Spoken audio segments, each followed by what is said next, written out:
There it is.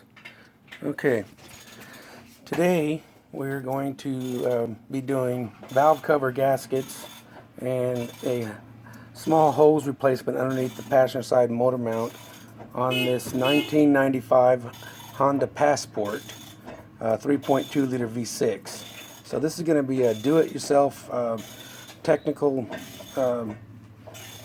step-by-step show how for the do-it-yourselfers. So here we go. Alright,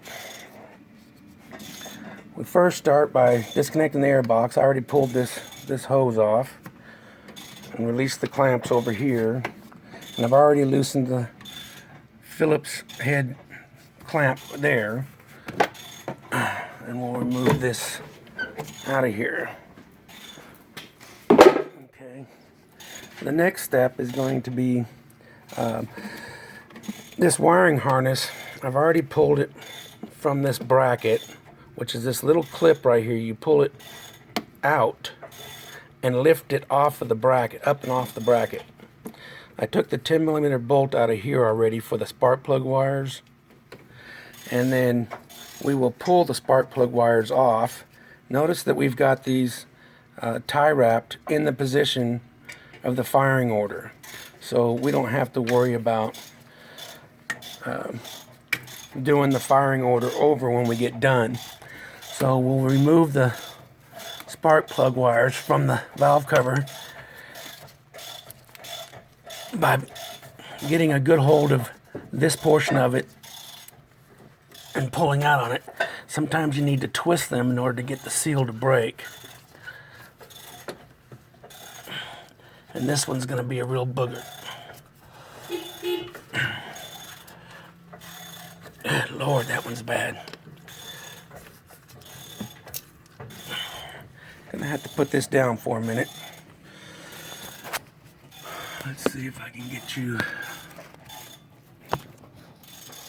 There we go. So I'm gonna do a two-handed on it.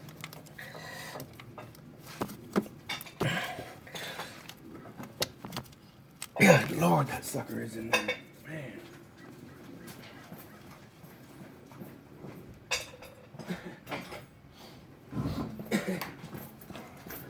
I'm going to use a flat screwdriver. You got to be careful with this when you do this so that you don't damage the rubber and create a short in it.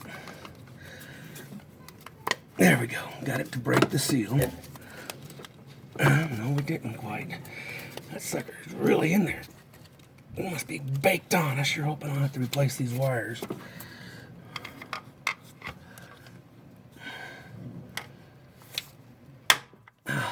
Yep, gonna have to do wires.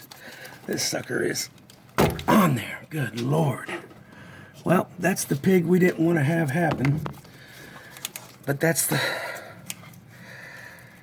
the joys of working on a car sometimes. Some things just are gonna break no matter how careful you are. That's a part of life. Alright, got that one to come out. Okay.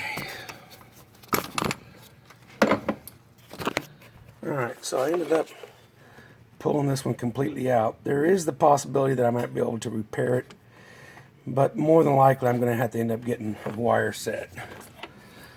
And to keep these all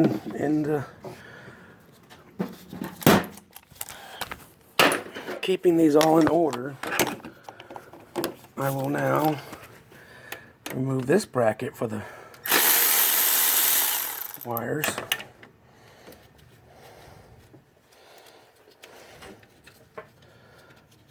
Go to the other side so we can get the whole set off at once. And we'll take this bracket off here. That's a 12.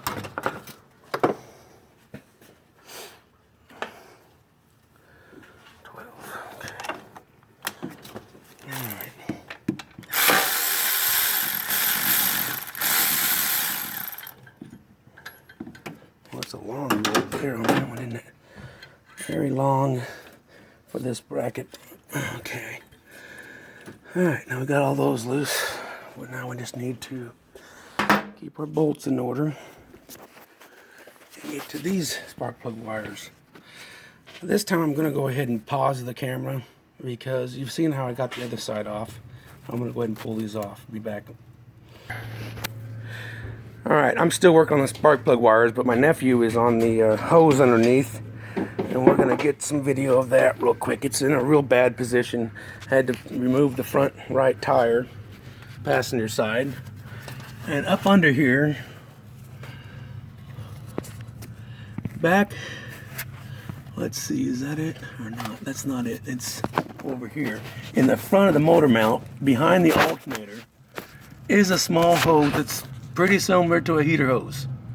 And that feeds into the oil cooler by the oil filter itself.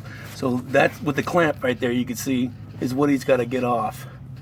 So we'll return to that in a minute. I just wanted you guys to see this hose location. It's a really pain in the ass. Alright. Okay, even though I'm still working on these wires, I've got stuff in my way. Like, for instance, this cruise control is going to have to come off. Push in on this part of the connector right there, little tab, and then you squeeze it and pull out, and that pulls out of there. Okay, there's a, let's see, that's also the wire goes onto that sucker right there. We're going to pull that off. Alright, and then we'll take the bracket off complete right there and pull the whole thing out of the way. Let's see here. So 10 millimeter.